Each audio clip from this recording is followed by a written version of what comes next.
Hello सबैजनालाई नमस्कार। मेरो सानो भिडियोमा हजुरहरू हेर्न सक्नुहुन्छ। यो चाहिँ मेरो घर पछाडि एउटा रुख रहेको छ बाख्राको छेउमा।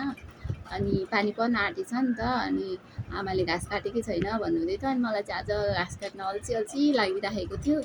त्यही भएर मैले चाहिँ यहाँ रुखको हाँगा काटौँ न आज, आमा हुँदैन भनेको, आमाले हुन्छ भनेको। अनि चढ्न चाहिँ कस्तो बिर्सिआएको रहेछु क्या मैले चाहिँ चढ्ने। पहिले कत्रो रुखमा चढ्ने मान्छे, आजकल चाहिँ म रुख चढ्न खासै चढ्दिनँ नि त। अनि अप्ठ्यारो गर्दै चढिरहेको छु, र पनि अब पहिले गरिरहेको काम बिर्सिन चाहिँ कति बिर्सिदिनँ मै।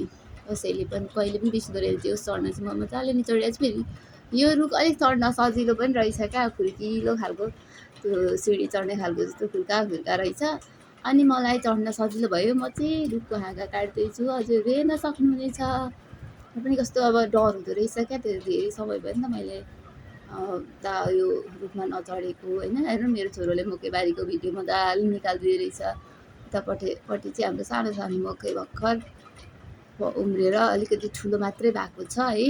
अनि आगो डढाउने ठाउँ पनि नानीले मस्त देखाउँदै रहेछ। मेरो भिडियो माथि देखाएँ भनेको मलाई त देखाएकै रहेन रहेछ बाबुले त। एउटा हाँगो चाहिँ झारिसकेँ। अब एउटा हाँगो काटिसकेर म चाहिँ उत्रिन्छु। मेरो बाबुलाई भिडियो बनाउन लगाएको थिएँ, म चाहिँ रुखमा चढेर। उसले चाहिँ मोबाइललाई नचाको गर्नुभएछ। बाबुले मोबाइल हल्लाको हल्लाइ गरेर रुख पनि हल्लिने बनाएछ भाइले।